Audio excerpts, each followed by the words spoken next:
बहुत पहले एक बार जब मैं यहाँ पे एसडीएम था तभी का एक मैं किस्सा आपको बताता हूँ। मैं तब नया नया एसडीएम बना था, तो नया एसडीएम है तो कुछ तो वो काम करता है, कुछ पंगे भी लेता है, उसको आदत होती है लेने की। So I was told by my junior engineer SDM, as you know in Haldwani they also approve these maps.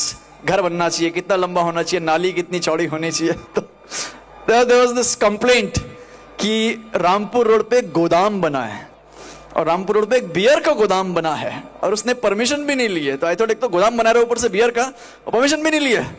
तो I send my JE there, मैंने कहा अभी जाओ इनका गोदाम जो है बंद करा दीजिए, तुरंत सील वील भी कर दीजिए, नक्शा भी नहीं है इनका। खैर वो गोदाम हमने सील करवा दिया। आई सेड एक वीडियोग्राफी पे जरूर बना देना। Videography was also done. तो I forgot about the incident. शाम को मैं घर पे था तो मुझे एक फोन आया अजीबोगरीब नंबर से, मतलब it was a BSNL number पर कहीं और का लग रहा था। तो I picked up the phone and the person from the other side said SDM साहब बोल रहे हैं? मैंने कहा हाँ जी बोल रहा हूँ। I am district magistrate from Meghalaya Garo Hills. I was very surprised. I said Garo Hills के डिस्ट्रिक्ट मैजिस्ट्रेट? मैंने कहा सर बताइए। कहते हैं आज आपने कोई गोदाम बंद किया? मैंने हाँ सर मैंने तो किया। कह रहे अरे यार वो तो मेरे ससुराल वालों का गोदाम था। I said sir I am very sorry sir, मुझे पता नहीं था सर, मैंने तो सर सील कर दिया उसको और सर मैंने तो उसकी वीडियोग्राफी भी करा ली सर, अब तो सर उसको कंपाउंड कराना पड़ेगा, अब कुछ नहीं हो सकता है सर। तो खैर वो किस्सा खत्म हो गया, मैं उसको भूल गया उस किस्से को। देन व्हाट हैपेंड आफ्टर से 6-7 months, I generally am in the habit of getting up late, मैं देर से उठता हूँ। तो it was around 8 o'clock and I received a phone call from the district supply officer. District supply officer, you know, is the one who looks after rations and खाद्यान, गेहूं, ration और इसको क्या कहते हैं ना, कंट्रोल का ration, that kind of a thing. तो he gave me a call, मैंने उठा लिया फोन। he said कि सर मेरे पास एक बहुत अच्छी सूचना है। मैंने कहा हाँ बताओ। तो he said सर आज जो है 2 ट्रक बीपीएल का राशन, जो बीपीएल का गेहूं है वो आज एक सर मिल में उतरने वाला है, प्राइवेट मिल में। मैंने कहा तो बड़ी अच्छी न्यूज़ है। मैंने कहा मैं खुद ही जाऊंगा यार छापा मारने, I am very fond of छापा इन एनी केस। तो अपॉर्चुनिटी कमिंग माय वे, ऐसा कि नहीं मैं आऊंगा पक्का।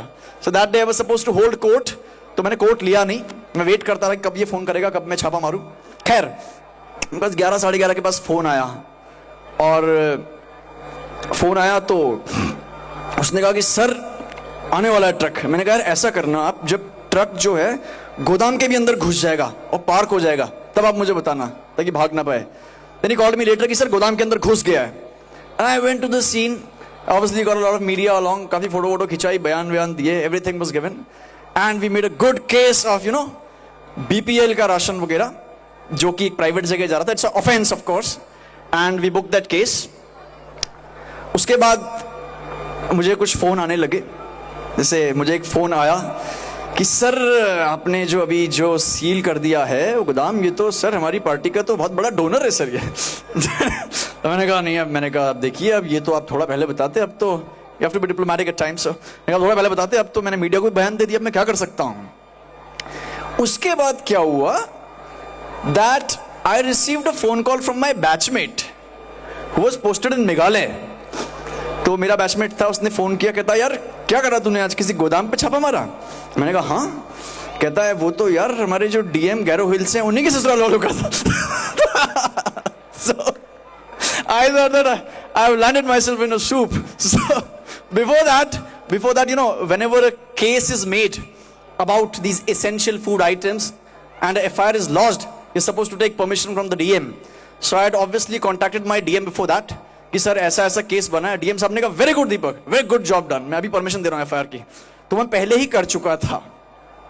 तो उसके बाद डीएम साहब का फोन आया कि अरे दीपक तुमने यार जो गोदाम पकड़ा है अभी, वो तो यार हमारे सर्विस में एक हैं, बड़े सीनियर हैं और उनका। मैंने कहा सर अब देखिए अब बड़ा मुश्किल है सर, मैं देखता हूँ व्हाट कैन बी डन। उसके बाद I got a number of calls from very influential people whatever. उसके बाद there were some people who came to my office and said कि सर नहीं वील नेगोशिएट इट, ये हो जाएगा वो हो जाएगा। Meanwhile that batchmate of mine, उसने कहा कि यार मैं अपने डीएम को क्या जवाब दूं, कुछ तो बता ऐसे। तो I said that you know, आप ऐसा बोल देना कि सर वो काफी सरफिरा टाइप का आदमी है और उससे बात करने से कोई लाभ नहीं है। ऑब्वियसली उसने वैसे ही बता दिया। तो शाम तक I had the FIR lost.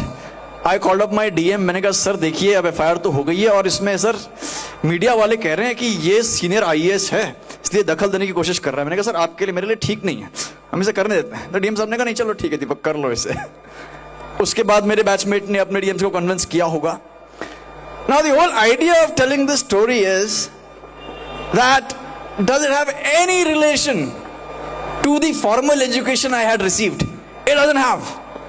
Administration is such a task which is a new story every day, and life is also such a thing which is a new story every day.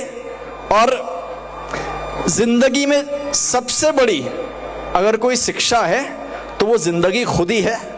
और मैं चाहूंगा कि यहां पे जो भी शिक्षा दी जा रही है हमें जिंदगी की उस लड़ाई के लिए तैयार करे, ना कि छोटी मोटी परीक्षाओं के लिए। परीक्षा they're part of life, of course we got to come up with these got to overcome these small obstacles, but the bigger education and the bigger the bigger education is life itself, to prepare yourself for that. So I hope that we are doing that. I hope that all our parents here would encourage their children to do whatever they wish to do. They don't go by any of these stereotypes of engineers, of becoming doctors, of cracking a particular exam, of going into IIM. That shouldn't be the case. And there shouldn't be any kind of this urge to dictate the child that this is good and this is bad. Let them discover for themselves what is good for them. Often I've noticed in life that there are some very talented students. They're very good in studies, they're very good in a lot of things, and later we find that they haven't done that well. And often I've found there are kids who are barely average, they are generally at the fag end, they're generally struggling, but they do very well.